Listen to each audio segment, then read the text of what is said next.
Coming at you live from my home studio in beautiful La Puente, California. This is the All Dodgers podcast. We're going to hit some mez for posterity, but what is going on, Dodgers family, whatever we want to call each other. It's a good day. It's a special day. It's an early day here on All Dodgers. We are going to be joined by my friend Casey Porter. Of course, you know him from Dodgers Daily, hosts the Dodger Dogs podcast, does a lot of great stuff here on the internet, and we're talking about your 2025 Dodgers. Get some early 25 season outlook. We got, of course, a lot of prospects talk to be had. This guy you also know, that is producer Kevin, coming live from the kitchen, and we got a lot to talk about, but I feel like, one, we should take a second to address the many elephants in the room going on with the fires and whatnot. You guys over there where you're at, you have snow. I was talking to Casey about this, and we'll get him in here in just a second. But fires are raging, or were raging, absolutely destroyed so much in Southern California. So many houses, so many families uprooted. Of course, Kevin, we were just talking before, you have some family that was affected by this as well, and it's a horrible tragedy. The only thing we're trying to do is bring some people something different to take away from the pain, the ugliness going on in the world. So hopefully, a little bit of Dodgers talk helps you out and gets you through the day. But with all of that said, it's been a lot of me. Let's bring in the third face today. There he is, my friend Casey Porter, one of the great voices here on this Dodgers YouTube machine. Casey, how you doing on this Thursday, my friend? A lot better than a lot of people in Southern California are doing. Want to keep our thoughts and prayers out with them. Of course, we're getting snow today. Probably not going to have school tomorrow. Wish we could send some of that your way because it's definitely needed, but doing very good, and it's been a fun off season. Always exciting when you follow the Dodgers because you never quite know what the next move is going to be, and there's so many different options, and then you have all these great prospects to talk about. So it's been a fun off season. Fun off season. We know this front office is never done. They're not done yet, and that's a good time to just jump right into it. We know we have a little over a month before pitchers and catchers report, and I figured it's time for that it's a proper state of the Dodgers. Kevin and I have talked around this a whole bunch this offseason, especially the last couple of weeks following and days following the Gavin Lux trade, things kind of coming together. But if you're looking right now, you're looking on paper, you're looking 40-man, you're looking 30, top 30 prospects and all that. Dodgers, shocker, the World Series champions are in a pretty dang good position to repeat. The outlook really, really good. They're star position players with Shohei. You got Mookie, Teoscar back, Freddie. There's key players with Max Muncy, Will Smith. Your role players are in there. Tommy Edman, adding Conforto, of course, Rojas. Pitching staff loaded as well. What is your take, and what are you guys talking about a whole lot these days on Dodgers Daily about the state of the team? How you feeling about it, and what do you think is maybe some of the missing pieces for the ball club? Yeah, I'm not done. The Gavin Lux deal maybe didn't make sense on the surface until you kind of dive in and look underneath the hood, because when you look at what the currency is in the Dodgers system right now, the Dodgers, if they want a guy, they're going to go get him if they feel like that guy right there advances the ball forward towards a World Series championship. The currency right now, though, is roster spots, and we've talked quite a bit that the 40-man roster is no problem. You're going to be able to put all of the River Ryans and Emmett Sheehan's and Nick Frossos and all those 60-day IL, Kyle Hurt type guys on the 60-day IL. Once spring training starts, that's going to open up plenty of 40-man spots. That's not a problem. The problem is the 26-man roster. And so if you run into a situation to where you have too many veterans that don't have minor league options, then, we've seen the Dodgers have used that up-down train. They've manipulated the 10-day IL in the last however many years it's been to create a quasi-six-man rotation. So the numbers right now, when you want to leave that one spot open for the up-down train, plus you want to sign a Clayton Kershaw, plus a Roki Sasaki, maybe a Tanner Scott, everybody wants Kike Hernandez. At that point, the 26-man roster gets very complicated. So I don't think the Dodgers themselves know where it's going to go. The next ball to drop, I think, is going to be Sasaki. Once that happens, the Dodgers, first of all, the international signings, there will be some differences there. There will be some changes as far as that go. That's as far as I can go into that. And then they're also, of course, it's at 39, so Roki Sasaki right now can slide in there. But from the 26-man roster perspective, I still think there's some moves to make there. So that's why the Gavin Lux trade made sense, because you cleared room for guys that are eventually going to be on the 26-man roster. Yep, and we got Christopher Navarro, $20 super chat. Thank you so much. Says my two favorite Dodgers shows combined. Look at that, Dodgers Daily and All Dodgers Synergy. Teaming up. Hopefully a few more times in the future. Hopefully not the last time. And yeah, kind of piggybacking off that, would you then say that the Hae-Sung Kim signing, I combined the two terms, was a little bit more valuable because they included that clause where he could be optioned, because you've mentioned how kind of important 26 roster man spots are at this point? 100%. You know, I mean, it's either him or go get, like I've been saying all offseason, the other Kim, Ha-Sung Kim.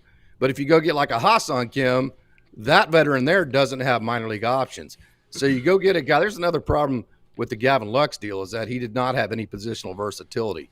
So you get Hae-Sung Kim, who has 3 option years like any other prospect would have. You can play him at second base. You can play him at shortstop. You can play a little bit of third base. You get the positional versatility you want. And then also you get the flexibility to move up and down with a player. The Dodgers are just fantastic at this. They see a guy that they want. They put the professional scouts on him. They do all their evaluations, and then they put him in their back pocket. They put him in what I call the Rolodex. And then whenever they have a chance to strike, they get that Rolodex back out, and then they start making deals. They did that. We saw with the guy, with the outfielder. I can't remember his name right now. There's so many names that they got back in the Gavin Lux trade. They did it with Tommy Edman. They had been eyeing Hae-Sung Kim forever, right? And Tommy Edman as well. So they're great about that. You got to love the fact that Dodgers professional scouts, the pro scout side, like what they saw with him. They struck when they could go get him, and they got both sides of the coin to work out, because then they also got the flexibility with the 3 option years. Yeah, set up for a lot of success right now, doing what they do best, this front office, which is optionality, setting themselves up for whatever the hell they may need come opening day. I mean, we saw them make a pivot very last minute last year, just before opening day with the whole Lux and Mookie Betts swap up the middle. Before we continue on, I do have to tell people about Bet Online. It continues to be the world's most trusted betting platform and your number one source for online betting in 2025. Whether you're a seasoned fan or a first-time bettor, BetOnline is your ultimate guide for game day competition, or it's also your ultimate game day companion. So with the largest selection of odds on everything from the football, great time for football, by the way, NBA, college basketball, NHL, UFC, it's got it all. BetOnline is the number one betting source for the new year. Touchdowns, three-pointers, hat tricks. BetOnline has you covered every game, every play, every win. Bet Online, the game starts here. Talking Lux, and we kind of already talked about it. I know you covered it on your channel as well. Was it just time to kind of, I wouldn't say move on from the Gavin Lux experiment, because we talked about it on my channel recently as well. It always felt like just sort of false starts for Lux. I mean, the knee injury couldn't have happened at a worse time. He would be motoring, and then the neck thing happened. Just couldn't really piece it all together, while a big leaguer, COVID in 2020 and all that. Was it time to kind of just move on, cut bait, and let him sort of get that mental reset? Not as far away as you can get from LA, but it feels pretty dang far going over there to Cincy. Yeah, I think it was time for him. I think this is going to be a good move for Gavin. I know I've talked to several different prospects, and when you get traded for that first time, there's 2 sides of the coin. It's a weird dynamic, because on one side of the coin, there is another team out there that's showing interest in you. They're telling you that they think you're a good player and that they want you. Then on the other side of the coin, you have a team that's kicking you out, right? Which would be the Dodgers for Gavin Lux. So there's both sides of that, and players feel that emotion. So when the dust settles and Gavin Lux, I think, gets his head back on and realizes what's going on here, he's going to get back in the Midwest. He's from Wisconsin. He's going to get back in that same vibe of the type of people that are there. He's going to get comfortable. He's going to get in a setting that he's not just analyzed and overanalyzed to the point to where I think he's going to be more appreciated in a scenario, in a situation like that. So I think this was a great situation for Gavin Lux. Now, as far as the Dodgers go, I think the positional versatility is what got him. He only plays second base. Yeah. Now, if he only plays shortstop, I think you're fine. Yeah. But only playing second base, that just was not going to play on a roster that the Dodgers want to create a dynasty with, unless you're an elite player. So, like if Mookie Betts wants to become only a second baseman at some point, that's okay because he is elite. But although Gavin Lux has been a good player, he has not been the elite player that everybody hoped he would be when he came out in 2019 as maybe the best shortstop prospect in all of baseball. Yeah. So it was just a situation to where he did not have the positional versatility. And then also that opens the door for like an Andy Pages to get more at bats in center. That opens the door for maybe another James Outman appearance as far as trying to resurrect some of their career. And here's the big deal about Pages and Outman, Clint. They only have one more option year.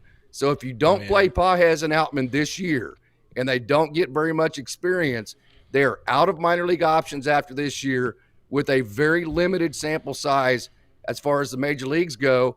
And when that happens, when you have guys with limited major league experience and no minor league options, at that point, they lose all of their value. So even if you don't get great production, it serves a good purpose to at least open the door to show other teams in the major leagues what Andy Pages and or James Outman can do, or maybe your own organization on the field. That's a great point. Yeah, those are great points. A couple people, you're talking about Cartaya here. Mr. Classic Mr. Classic did say he was happy with the Cartaya trade, or they were happy with the Cartaya trade. Kenny Chung wondering if Cartaya could have netted someone better than a prospect with an 8.05 ERA. If anybody is just joining us for the first time, Casey here at Dodgers Daily does a great job with all the prospects. So, on the Cartaya questions, where did it go wrong for him? There's a prospect that was the top prospect in the organization, like not 2 years ago. He had a meteoric rise through A ball, just crushing everything left and right. And then all of a sudden it's just silent. Then double A happened, huh? Yeah. So what do you think happened? Was there a hole in his swing? Did he just not develop? Is this just something that catchers go through? What did you see from Cartaya as he progressed through minor leagues? Good observations. My answer would be yes, yes, and yes, right? And hey, if you watch my prospect coverage at all, I have what I call Rolodex, but I do not do top prospects list because, hey, you can tell me about a 17 or 18-year-old all you want, all right? I understand the amount of talent, the amount of tools they have, but I'm telling you, until they face double-A pitching or they face, or if they're pitching and facing double-A hitters and then triple-A hitters, they have not left. They're still in the basket of big tools, but we don't know how that's going to adapt in terms of the skill level that's going to be needed to continue to advance. Because as you go up each level as a pitcher, the strike zones get more disciplined for the hitters. So you might be able to throw this slider that has incredible metrics on a TrackMan, but it's no good at the double-A level because hitters aren't swinging at it anymore, and it's a ball. If you have a hole in your swing, like Diego Cartaya did, well, in single A, I'm just telling you, if you ever go to Rancho Cucamonga, they're just hoping the ball goes south sometimes. The strike zones are pretty interesting to watch. So to say that guys could not hit Diego Cartaya's holes in his swing at A ball would probably be an understatement. High A as well. It's still, you don't have a book out on you. There's not as much information. Plus, like the Great A, High A Great Lakes, they'll have like 78 pitchers on the roster, right? And so, Dave Anderson and Richard De Los Santos are just literally trying to be creative to get enough innings for everybody. So scouting reports a lot of times, to be honest with you, at that level are like the last thing on people's minds. They're just trying to get out there and throw pitches, right? So it's really not until the double-A level where the rosters shrink, the talent increases, the information on you gets larger to where guys have enough information to know what your holes are and then also enough talent to consistently exploit them. I've said several different times, Diego Cartaya swings with a negative bat angle, which means the barrel goes below his hands very early in his swing. and then he also lifts his hands. That's a combination that makes it very difficult to hit anything inside, especially up in the zone. So in my opinion, he had to cheat to that ball inside. Once you do that, now you're vulnerable to that soft away, right? That was the combination to me that got Diego Cartaya. I think if he could flatten his swing out and maybe get rid of some of those holes, he has a world of talent. And I will also say this, guys. I sat with his family about a year ago. They were nervous just like we were. Diego Cartaya is a sweet human being. Yeah. I promise you, that top prospect tag, that was a situation that was not advantageous for him because that was something where he felt the pressure. Mm-hmm. And once he started feeling that monkey jump on his back, he just didn't know how to handle it. And he couldn't handle it. He rebounded a little bit at the beginning of Double-A last year, but it wasn't a big enough rebound. And then, boom, once he went to Triple-A, it went right back down. And the Dodgers just don't have time right now with their win now mode for those types of long transitions. And also the limitations on the 40-man, it just became same with Lux. You just need to start creating some spots. And we saw this coming. I mean, we probably did hours of content on it between both of our channels looking at that 40-man roster crunch. I know you had a video very recently talking about that 40-man roster crunch and how it was going to eventually lead to some of these names that we've been holding on to. Especially the prospect hugger types, and I know you've eased up on some of the prospect huggers. Status definitely. Our friend Tim Rogers has eased up a whole lot from his heyday of being a prospect hugger. But at some point, you got to start giving these guys opportunities or send them elsewhere. And I'll add on Cartaya. I've met him before as well. Seen him interact in the clubhouse with some of the the players his age at Camelback Ranch, and he's a really good dude. He's a sweet dude. I agree. And same like Lux, getting that opportunity away from the limelight of needing to be like the man in LA. That's got to help him. So happy that he's getting that opportunity in Minnesota there. We, of course, are here with Casey Porter, Dodgers Daily. Does a great job. Give his channel a follow. We're not done. We're nowhere near done. I promise you guys that. But I just wanted to make sure you guys know what's going on here so far. If you're also looking for more great Dodgers talk, check out the latest edition of Dodgers Territory. I had my friend Scott Gierman on from Dodger Blue today, and we with Alana Rizzo out, and we talked a whole bunch of ball, whole bunch of Dodgers needs and all that as we trend towards spring training. But what I really want to do, and Casey, as much as I love talking big league Dodgers with you, I don't feel like I have enough people around me frequently enough that I could talk prospects with. So we're going to really dive into some prospect stuff right now, into the state of the farm system. Where do the Dodgers stack up right now? What's your gut telling you, your knowledge? I mean, this is a dude, we're talking to a guy here who's been, covering baseball in some way, shape, or form for 20 plus years. You've been watching baseball, playing baseball, coaching it all your life. You got your finger on the pulse with this kind of stuff. And you got your finger on the pulse for a Dodgers farm system that is good. It's getting some love on the prospect lists and all that. Baseball Prospectus, America, Pipeline.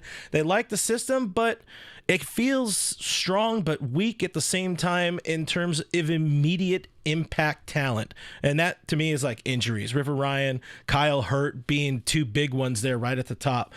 Just an overarching view. What is your take? What is the feeling, the state of the farm system for the Dodgers heading into spring 2025?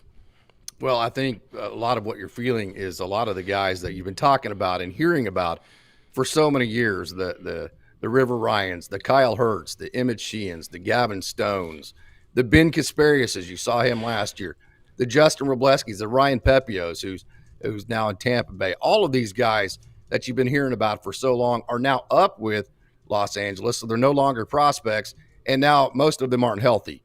So that's a big part of it. Now, when you go down a step below that, when you're talking about not even a Ben Kasparius or that type of level of a prospect, of course, Ben's not a prospect anymore.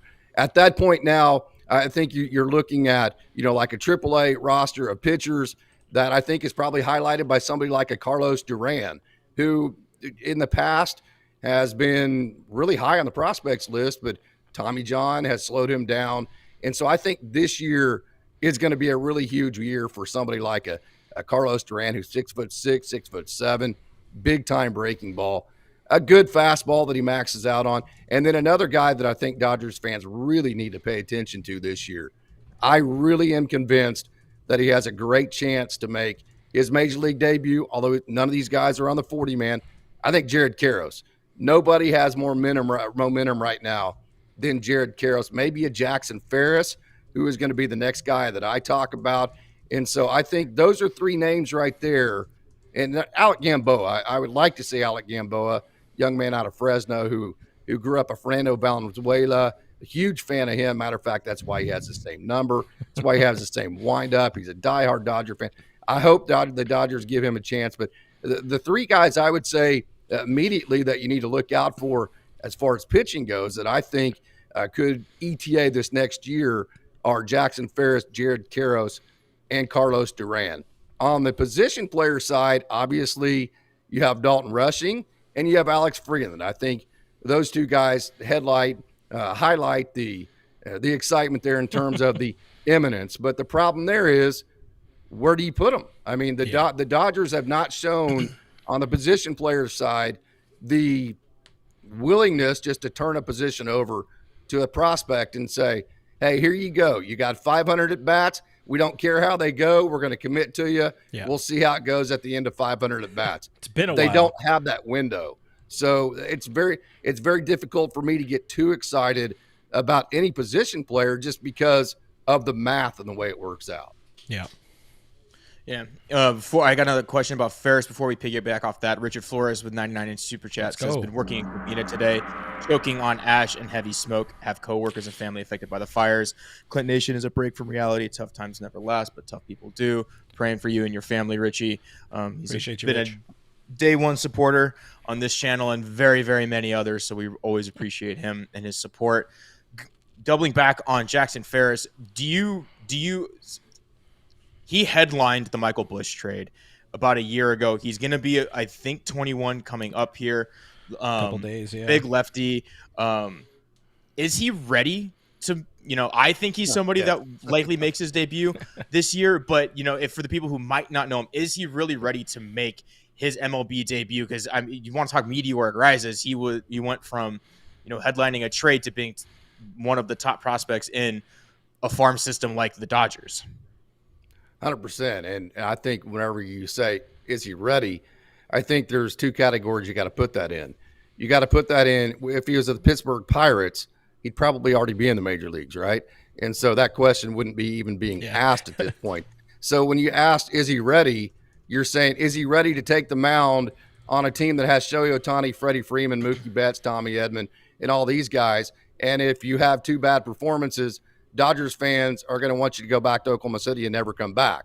That's kind of the situation these prospects are in. It's just a very much so it has to be plug and play. You have to hit the ground running, and you just don't have any runway to get adjusted. So whenever you evaluate the question, is he ready? Literally the first thing that you have to evaluate is mentally, can this guy handle the fact that he's going to be under a microscope from the time that he starts in LA? That's one reason I always thought Landon Knack would do well, because he's just a happy-go-lucky. He's very competitive, but he's very laid back in terms of dealing with the type of pressure that's going to come his way. Jackson Ferris, to me, is the opposite of that.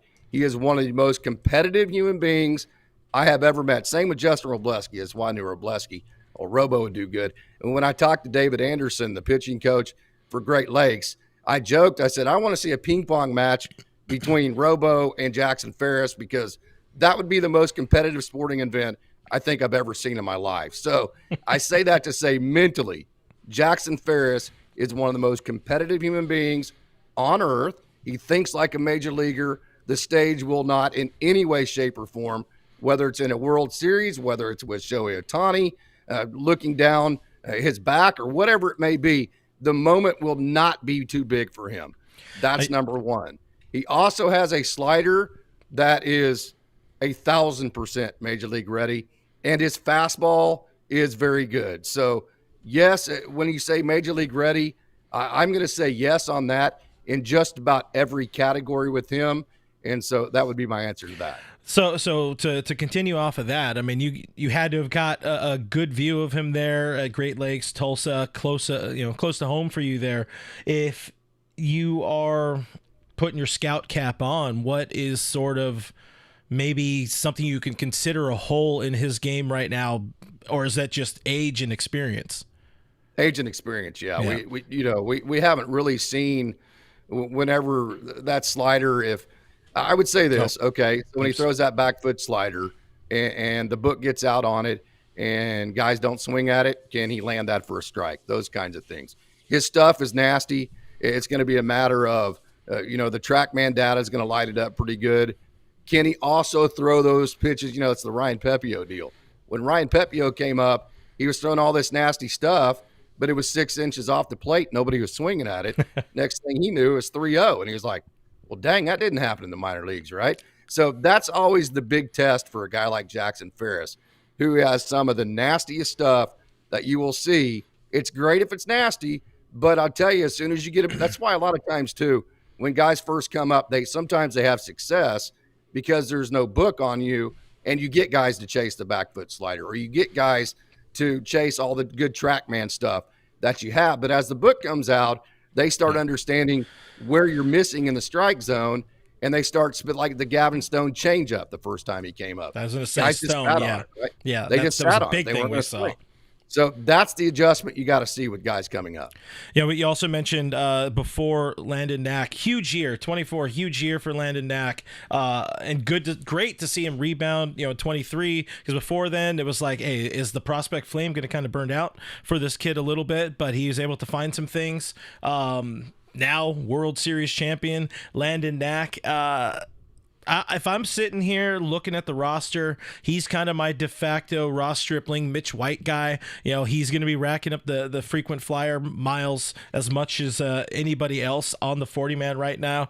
He also could be looking, if they don't land Roki, they don't land somebody else before spring training or opening day, he could be in that opening day, 5-6 man rotation. What was good for Landon Knack? Is it sort of like, can he step into that role of being a fourth or fifth guy, not a fourth, but maybe a sixth guy for this Dodgers and not feel out of place when we're talking about this version of Los Angeles Dodgers? Can he shoulder all of those kind of expectations and go out there and just be a dude? Yeah. So when you ask, can he be a fifth starter or a sixth starter? Absolutely he can. So Dodgers fans are going to compare him to a number one starter. Yep. It's like, okay, well, you don't want to – it's like whenever we talk about Austin Barnes, my comment always is, well, yeah, you're comparing him to Will Smith. Will Smith is a starting catcher in the major leagues. But when you compare Austin Barnes to all the other backup catchers and all the things they could bring their team and compare that to Austin Barnes, he becomes quite a bit more valuable. So if you compare Landon Knack and what he's able to do to what a fifth starter is supposed to be, I mean, there's no doubt he can go into that role. Absolutely, because he is a 4-pitch strike thrower, fastball, changeup, curveball, slider. He has all the bridges, and when I say bridges, he has the big curveball and the big changeup that sometimes are hard to land, but then he can also throw them for kind of the at least the curveball for the get me over. But then he has that bridge with his slider. So that slider is kind of that compromise between the straight fastball up in the zone. We saw him get very good with at the end of last year. Then the big dropping changeups and curveballs that are hard to throw for strikes. And that bridge, that slider has been a really big game changer for him because it's continued to give him some depth on a pitch and some break on a pitch and some lateral movement, but it's also given him a pitch that he lands more consistently, which is why we saw even in the World Series, even in huge moments, he did not hesitate whatsoever to pitch backwards with multiple pitches. And that right there is exactly what Landon Knack is. And he's going to continue to be somebody who executes on the mound. If you want to call it old school, whatever you want to call it, pitching to contact or whatever it may be. I call it the right school because missing barrels will always play at the major league level. But yes, he could definitely be a number 5. Dig it. Love it. Somebody that we saw last year, really interesting. A lot of people were high on him, saw him make appearances in the World Series, but now he's kind of in like we're talking like that Mitch White, Ross Stripling vein. Is Ben Kasparius? He has some relief. He's had some innings in relief. He also has started quite a few games. Where do you see his role kind of moving forward? Is he a bullpen guy, or is he just going to, or can he slot in as a starter, or is he just going to be the Dodgers' favorite swingman in 2025? Yeah, he's definitely a starter.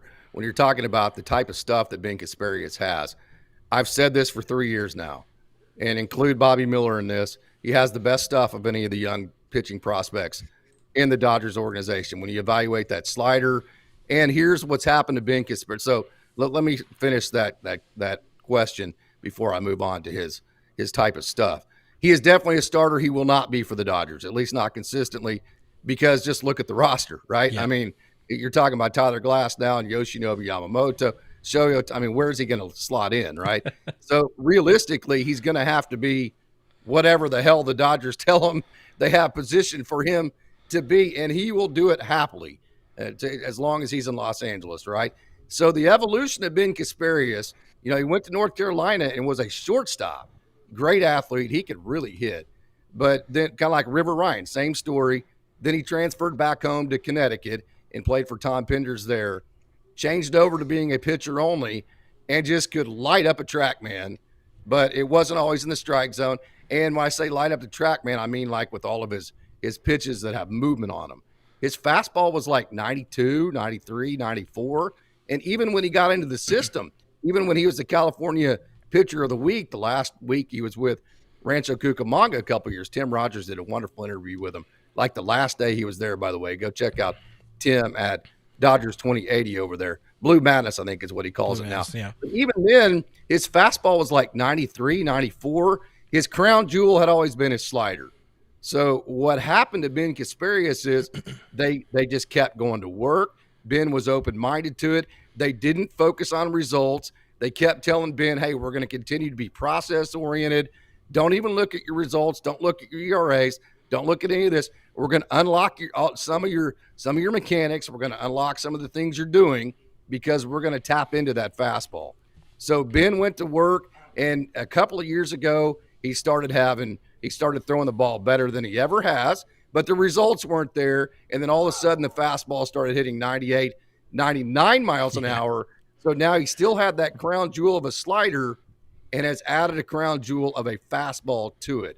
So Ben Kasparius, I will say it again, has the best stuff of any of the young pitching prospects in the organization. I will not back down off of that. Yeah, I admittedly hadn't seen or heard much of the kid before he kind of popped up, made his major league debut, and I was like, oh shit, this kid is pretty nasty. I mean, you had the 99 and then, things just disappearing out of the zone. I think he could be one of those sneaky weapons for the Dodgers in 25, provided they use him right and actually, give him a role, keep him in that role. I think that's something. Eliminate right there, use him. I'll take that. Yeah, exactly. That's what we want to see, because we've seen some of these guys, they kind of don't know their role. And Casey, we've talked about it before. You don't know your role, you're going to have some, you're not going to have a good time sometimes. And we've seen that with the Dodgers. Michael Busch is one of those big time dudes. Didn't really have a role. Grove as well. I had Busch, all the Michaels, basically. They don't know what the hell they're doing with them.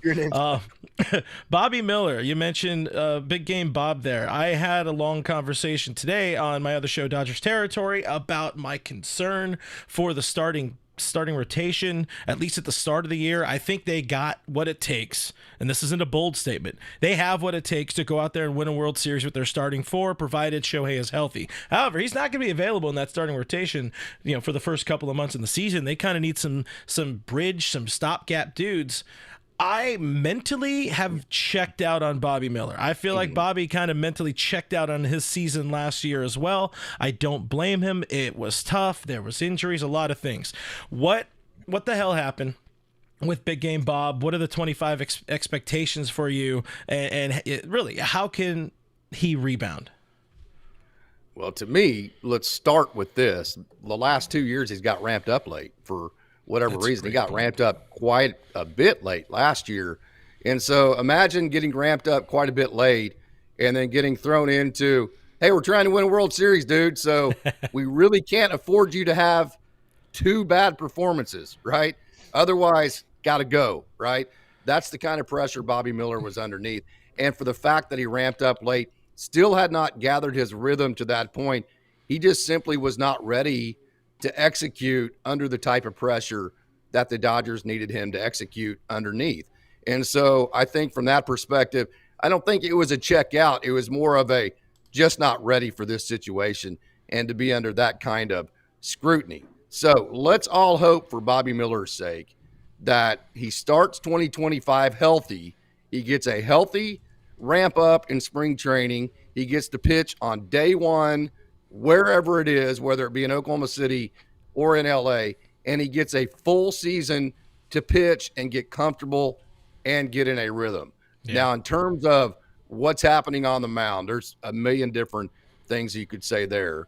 But I am of the opinion that he has so much good stuff that he hasn't defined himself. So, like, he's trying to use all of this great stuff. And to me, it's kind of like in football, whenever you don't have an identity or you're not playing very good offense, what you always hear really good coaches say is, hey, we need to run fewer plays, not more, right? So yeah. My advice to Bobby Miller is exactly what Yoshinobu Yamamoto did last year. Find the 2 pitches that you can throw for strikes the most, that get ambushed the least, and feature those pitches. And then everything else, as nasty as it is occasional. But we're going to build everything around those 2 bridges. And if he does that, whether it be the 2-seam or 4-seam, you can disagree or argue with that. Whether it's the slider or whether it's the changeup, disagree or argue with that. I don't care. Find 2 pitches that you feel comfortable that you can land in the zone 60% or more of the time that don't get ambushed. And then let's put everything revolving around those 2 pitches. That's what Yoshinobu Yamamoto did.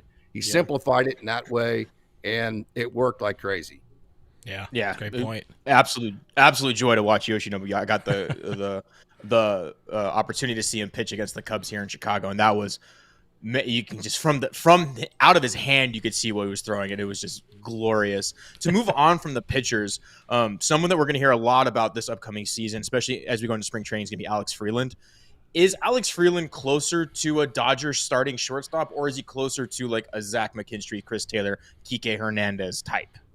Yeah, no, he's not that. He is a ultra. He's closer to Corey Seager than he is those guys. Oh, wow. This is a guy that has massive light tower power.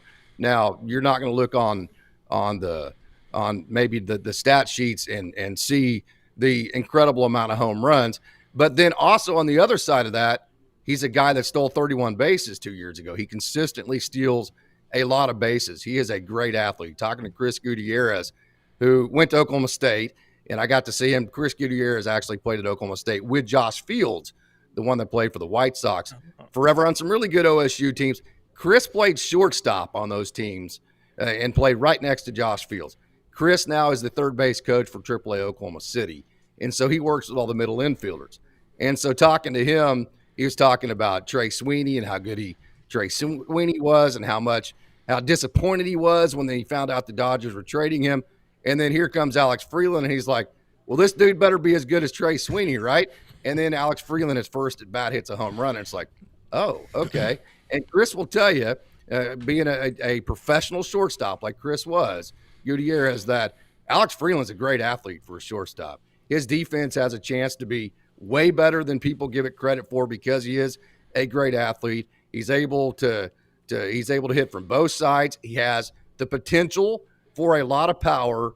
It's literally going to come down for Alex Freeland to whether the Dodgers feel like they ever have a window to give him 500 at-bats to get comfortable. And I'll tell you another thing. This is why I've said Dalton Rushing. I never say that prospects are untouchable because if you get the right guy back, nobody's untouchable.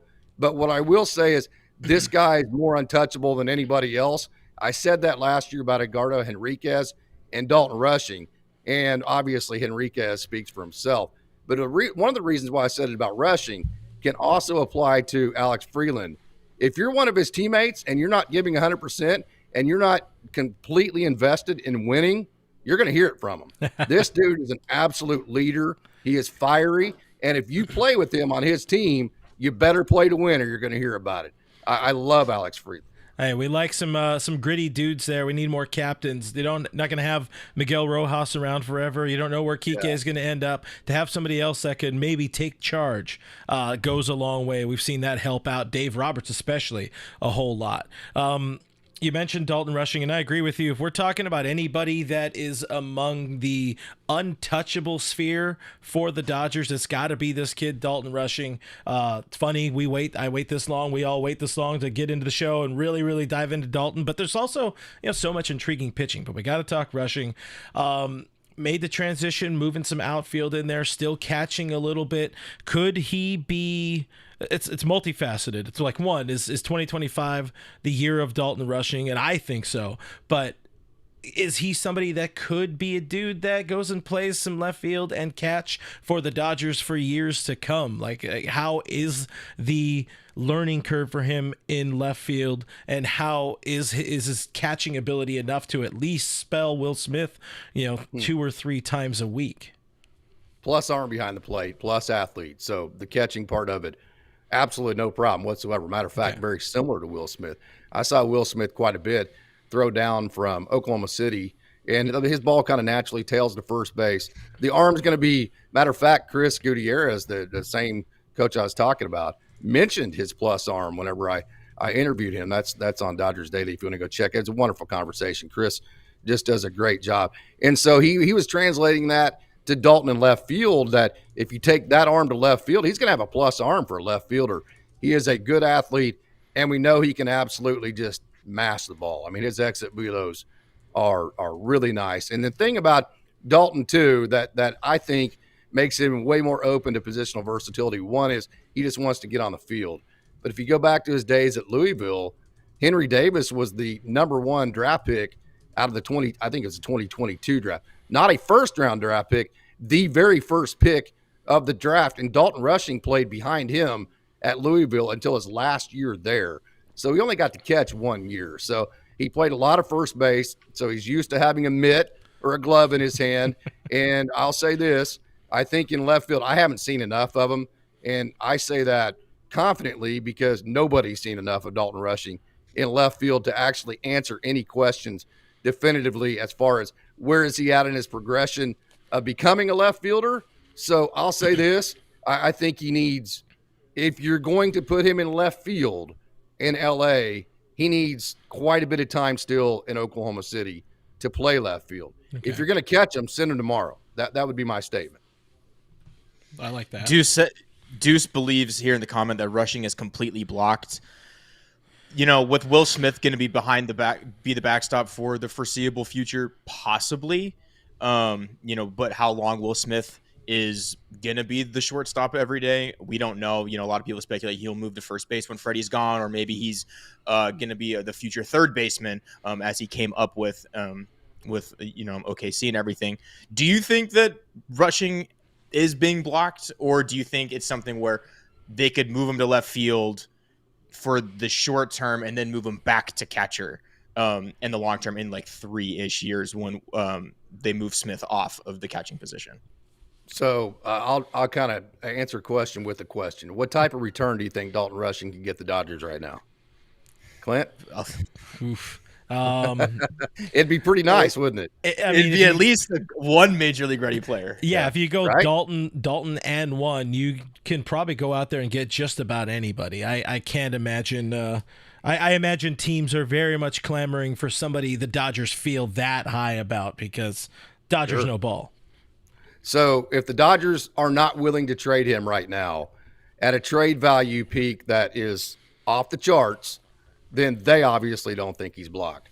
And I'll say this, if they don't think he's blocked, then I won't think he's blocked, right? Yes, you can look at Will Smith and say, well, he's going to be the catcher for 10 years or whatever it may be. I have actually talked to Dalton Rushing. I asked him about positional versatility. He kind of gave that confident smile he always does, and he says, give me a glove in a couple of weeks and we'll be fine, right? So, I mean, whatever you want to do with Dalton Rushing, fine. The whole it goes back to T-ball, right? If you can hit, then they're going to figure out a way to get you in the lineup, and that is Dalton Rushing. Plus, he's a plus athlete with a good arm, and also the guy that he's blocked by, Will Smith. You mentioned it too. he is I think what goes underrated about Will Smith, he's a great athlete. So the transition away from catcher to me for Will Smith, if that ever happened, would not be a difficult one. It's funny you mentioned, the kind of, we'll call it it's not quiet confidence out of Dalton rushing. Like you look at him, you see the smile. He's like, I got that. And you and I talked, we were messaging last year about like Kyle Hurt a little bit. And Kyle kind of has that, like, I'll drink all the beer in the bar and go fight everybody in the bar. Like Dalton rushing just seems like that dude. He can go in the back and sort of be the Fonz and know he's the man, but still he actually has something to back it up. Very excited to see him continue to progress. Hopefully make some sort of impact on the Dodgers in 2025. I agree. I don't think he's blocked. Dodgers are telling us there's a space for him somewhere, and if he can find that way to being that somebody that can play some left field, play some catch, maybe a little throwback Paul LaDuca for us old heads. We saw a little bit of that, a little bit of first base. Dalton, if you could just be in the lineup. That's the most important thing. Be in the lineup wherever the hell they need him that day, and I think he can do that. If he's playing some outfield, we got to talk about 3 outfielders. I want to package them all because I'm calling them the outfield of the future. Of course, you got Zaire Hope, who's getting a bunch of love. I know you talked to Kendall George on your channel very recently. Kenny, if you're nasty and you're tight with him like you are, and Josue DePaula, who didn't get as much love or isn't getting as much love, it feels like, in recent headlines because of Hope and George and all that. But of those 3 dudes, like, I don't know, I don't really have an official scale, but let's try to talk like the real deal versus, you hope things work out, pardon the pun of hope there. How close to the real deal are each of those 3 dudes for this Dodgers club? I would have to say incomplete because they're still at the single A level. They're still in the tools category, right? Like you have to break it down as tools. So like tools for Josue DePaula is bat to ball skills, his discipline at the plate, and then his just massive exit velos. So when you look at that, those tools are fantastic. Is the foot speed elite? No. So where does he slot in defensively? Who knows, right? And then also if the foot speed's not elite and you have lower launch angles and you're not going to hit as many home runs, then that's kind of a weird combo, right? So I'm going to put all 3 of them in the tools category because I have not seen them compete against higher level, even minor league type competition. But Josue DePaula, when you talk about his top end tools, they are very top end. His plate discipline, his bat to ball skills, and his exit velo type numbers are very, very, very, very top end. So what he does well, he does very, very, very well at the top end for his tools. Zaire Hope is another guy, the way I explain it, absolutely can hit tanks. And then if you watch him too, he can also hit the ball down the left field line. So this is a guy that's gaining a lot of steam. Now, keep in mind, another part of the difficult evaluation for him is that he finished last year on the IL. So he lost some time last year. He's had a terrific offseason in terms of some of the experiences that he's had continuing to play this offseason. But very good tools in the sense that he can hit the ball a long ways. He's got the strongest lower body, maybe in the entire system. Maybe Damon Keith could probably give him a run for that. But the tools are very good there. Remember, he was also a pitcher, a left-handed pitcher in high school too. So the arm is good as well. And then Kenny George only hit 1 home run last year, but the 1 home run he hit in Visalia was like a bomb. So it was like, well, this guy's actually strong enough to do it. It's just not an emphasis for him. So this is a guy that is going through a transition. He's trying to change a few things to get the ball up in the air a little bit more. But when you have his kind of speed, his ability to bunt, his ability, like one time he scored on a ball to second base on a routine ground ball to shortstop. So he came all the way from second base to home. You can't coach or teach those types of tools. So his tools are just like Josue DePaula in the sense that the tools that he has, talking about speed, his ability to affect the game in many different ways, are also very top end. And I would say the top end tool for Zaire Hope is that he has a ton of power and the ability also to take the ball the other way. Love that. I'm seeing it kind of pop up in the chat here. Some people getting some evacuation alerts. I just want to remind everybody, if you are getting notices, please listen to your local officials. They're not just sending them out for shits and giggles. So please do heed those warnings. Yeah, say on that note, I got something that was going off, but it was making a noise during a live stream, so I muted it. I probably should have read it because I'm not close to the fires, but I'm not super far. Technically from the fires, so if the stream goes away, it's because SEE cut off our power. But we're gonna be here. We got a few more minutes with Casey before Buffalo Wild Wings night. Also, absolutely, it is buy one get one free for the wife and I, and we hammer that every Thursday night, and we get enough for lunch the next day. So you can't beat that, right? It's such a great idea. Great deal. I love food deals like that. Common sense with a good question, because this is something that gets brought up a lot. What is the long-term plan for Andy Pages? He's still only 24 years old. The Dodgers seem to really like him in center field, although we've seen kind of the growing pains of that. Troubling first steps. He kind of takes some wonky routes at times.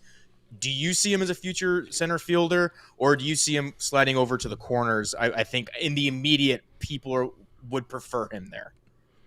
He is 100% a right fielder. I've said that I don't know how many times. He is an elite plus right fielder. He's playing center field because the Dodgers have Teo Hernandez and Michael Conforto and whoever, Jason Hayward or whoever it may be. And Andy Pages is – now keep in mind, okay, until about 2 years ago, he weighed about 35 more pounds than he does right now. And yes, he did play a little bit of center field like at the Great Lakes level and then a little bit early at Tulsa, but he was 35 pounds heavier and he played a limited amount of center field. So these center field reps you're seeing for him are some of the first ones he's ever had because he didn't play it until basically he lost all of his weight, right? And so this is an adjustment period for him moving to center field, but he is a much better right fielder. And part of that is he might have the best arm of any player at any position in the organization. He does not have a cannon. He has a bazooka. So if I had my druthers, I think I don't want to speak for anybody in the organization, but I think in the perfect world, if they could fit the puzzle together perfectly for every player, which with the way the versatility works in this organization, that never happens, right? But I think he would be a right fielder, and he would be a plus defender. And I also think that would make him more comfortable. And we see a lot of times when you're more comfortable defensively, it also helps you offensively too. So this is a guy that I'll tell you this about Andy Pages, and I've said this a bunch of times. This is my warning to fans. He goes through long periods of hot streaks, and then he also goes through long periods of cold streaks. I've said that for like 5 years now. They'll last like a month. Yeah. They'll last like a month, but you got to stay with it. But the problem is the Dodgers don't have a month for him to struggle in this organization. So in the way it is right now. So that's the one thing I worry about with Andy, but I can tell you when he does get hot, he can absolutely do damage. Yeah, you mentioned not having the opportunity to kind of let these dudes figure it out. We saw them, have to pull the plug relatively quickly on Jimmy Outman last year. But, Audi, we saw, had very, very large holes in his swing, and the mental wasn't helping him there. But, Pages, I like it. I understand he's still young. What I see in him, I do see that ability, the ability to play some center field. And I've mentioned it here on the channel a lot. I just need to see him be engaged on every pitch, and sometimes it feels like it can wane on him a little bit. Like he was engaged during the postseason. You should be in the postseason, but mid-season playing the Reds, you're just like, man, maybe he doesn't get a great first step. He has that mentality, but he gives off a vibe like he's just real chill and real relaxed. And I've actually talked to Austin Chubb about that.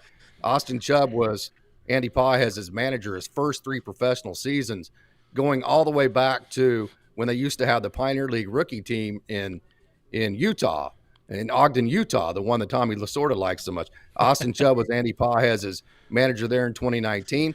Then he coached him in the DSL. Then he was his coach at Great Lakes. And he point blank said, he has this chilled mentality to him. Like, I know I'm good.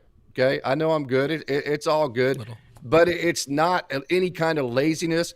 And it's not arrogance. It's just a confidence that he knows he's good. Yeah. It's funny. Somebody in the chat saying Chris Taylor can get all of this leash. Well, money and team control makes a whole lot of a difference. But arrogance sometimes plays well for these kids. And one last guy we'll end on feels like he's got some swag in there, and it's earned. Edgardo Henriquez, kind of talked around him a little bit here, but to me, he kind of feels like the biggest X factor for this bullpen, because if you can add in another Bruce Dark Gratterall type, somebody with just insane velo and some nasty wipeout stuff when it's right, that's going to be it takes you pretty dang far into a postseason series. But thoughts on his debut and what you think he needs to clean up to really establish himself as a big leaguer? Yeah, obviously the cleanup's the strike zone. I mean, we saw that there were, even in the performances at the major league level, it's like as the book gets out. Now, he got away with it a couple of times because his stuff is so good by the time he comes back in, it doesn't get ambushed. But as the book gets out and major league hitters understand what counts he hits in, what counts he doesn't hit in, and what pitches he hits, what pitches he doesn't, that kind of thing, it would become more increasingly important for him to hit the strike zone more often. So that obviously would be number one. But having said that, this time last year, he was still coming off of a Tommy John. He was preparing to be in the spring breakout game.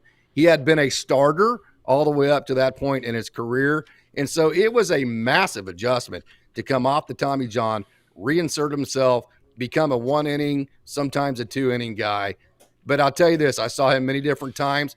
I actually got to see him in Tulsa the night that all the storms came through Oklahoma and knocked our power out for like 6 days. It was a massive storm at the end of June. And off in the distance, there was lightning going off, and Edgardo Henriquez was throwing 94-mile-an-hour sliders.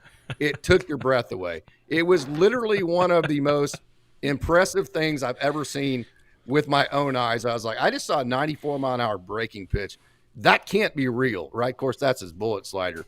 So Edgardo Henriquez hit 104 miles an hour last year. He throws his bullet slider in the 94 range. This is a guy that can do things that other human beings on earth cannot. So it's all about get this dude on the mound, get him comfortable, get him innings, and keep him healthy. Beyond that, I'm super excited, right? Yeah, you mix this dude in there, like I already said. You get him in there at the back end with Kopech, Vesia, Evan Phillips, and it could be a very, very good bullpen. Would like to see him add one more. People still want to see Tanner Scott. I don't see it happening. Hoping some of these guys that are in there already in place, whether it's Kasparius, we didn't talk about Robleski, who made his debut, but he's somebody who I see a future for him in the bullpen as like a 2-pitch dude. Let it eat, 2-3 innings guy if you need it, or 1 inning dude, and they're in a good spot. I think to sum this up and hit the wrap it up button, state of the Dodgers pretty dang good, Casey, wouldn't you agree? Yeah. Oh, well, yeah, especially considering so you're able to build this dynasty type roster. And I've said this many times, Clint, that last year's roster, the one that won the World Series, is the worst roster the Dodgers are going to have for like the next 6 years, right? And that's proving to be the case. I mean, think about that for a second, right? Yeah. And then also, who have the Dodgers lost out of their farm system? Diego Cartaya, who, okay, I mean, that's a guy that I think at this point had kind of rent. Of course, he's only, 23 years old still, something like, still very young. So still a lot of time for Cartaya. But that's not a massive loss to the system, especially considering you have the very solid Hunter Fiducia in front of him, and then still obviously Dalton rushing. So it was a position you could absorb. That's really the only loss that you've got, that you've taken this offseason while you have built this dynasty type roster. So the Dodgers have had their cake, and they're eating it too, because they have their cake with this dynasty roster, and they're not releasing any of their prospects. Nope. So they're still building their farm system while building a major league dynasty roster. This is an organization, I said this last night, Dodgers fans should thank their lucky stars every single day for this front office, because they are going for the jugular when it comes to building a dynasty.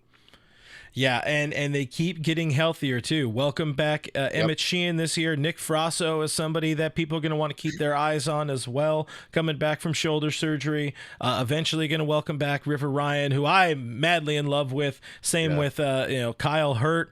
The spoils, the rich will keep on getting richer when you're watching the Dodgers, and it's a fun time, a great time to be a Dodger fan. I love hearing you say that. What we just saw last year, probably the worst team we're going to see in about the next 5 or 6 years. Yeah. But Casey, appreciate the time. What do you got coming up on your channel? And, just tell people where to make sure where to follow you. Yeah, I just got through talking to Peyton Martin, who's one of the top pitching prospects in the Dodgers organization. Fought some injuries last year, fought a couple different adjustments he made. Also just got through talking to one of the most versatile young prospects that fans need to know the name about, Dylan Campbell, who actually set the all-time hits record as far as consecutive games in a row in the history of the Big 12 and at the University of Texas. This is a guy that I've seen with my own eyes hit a home run, make a diving catch in right field, and then get 2 bunt base hits all in the same game. This is a fantastic player. Talking to Justin Robleski next week, and then eventually whenever all of the Roki Sasaki stuff calms down and the Dodgers know what they can do and can't do with all their international money, I'm going to have Manny Pimentel on the show, who is a scouting supervisor in the Dominican Republic, and he's going to talk about Emil Morales and Joenry Vargas, and then all of the top prospects that the Dodgers just signed just last month in December out of the DR. So that's going to be super exciting, and obviously our 4 shows each week. So So lots of content coming and super excited about it. Yeah, always great stuff over there on the Dodgers Daily YouTube channel. Do give it a follow, guys. He's also got a podcast, does great stuff on the social medias as well. Casey, as always, it's a lot of fun.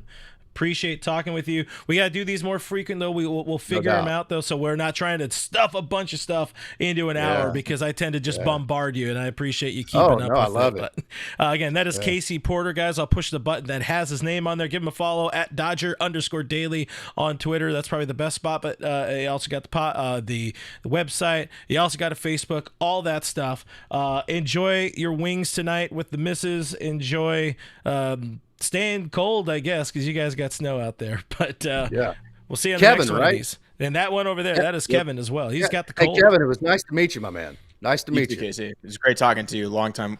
Been watching your stuff for a long time. So thank you very much. It's very nice to meet you. And you guys should be smart too. Make sure you're watching this stuff. But that said, guys, thank you for watching. Thank you for listening. Thank you for the comments and questions, the engagement really in the show. I understand we didn't get to as many comments as we usually do, but we're hopefully bringing something fun, exciting, useful for you guys here during weird times in the world. But thank you also for the super chats for the folks that did drop those in there. I want to thank our channel members and our Patreon supporters for helping support the show and support independent Dodgers coverage here online. Best way to support the show is hitting that subscribe button. If you're looking to take it a step further, you can support the show by contributing $5 a month on either patreon.com/realfrg or clicking the join button here on YouTube. With that, you get access to our Discord server where we're talking about the Dodgers all day long. We talked a lot there, or a little today, because there's a lot going on, but about the Diego Cartaya trade and stuff like that. So check that out. If you can't do that, again, subscribe to the channel, share the video, all that kind of stuff. It goes a long way. All Dodgers is presented by Bet Online. Give producer Kevin a follow on the Twitter, if you would not mind, at Skinner7Kevin. I'm RealFRG on all the social medias. All the links are in the description below, and we'll see you in the next one. Okay, bye.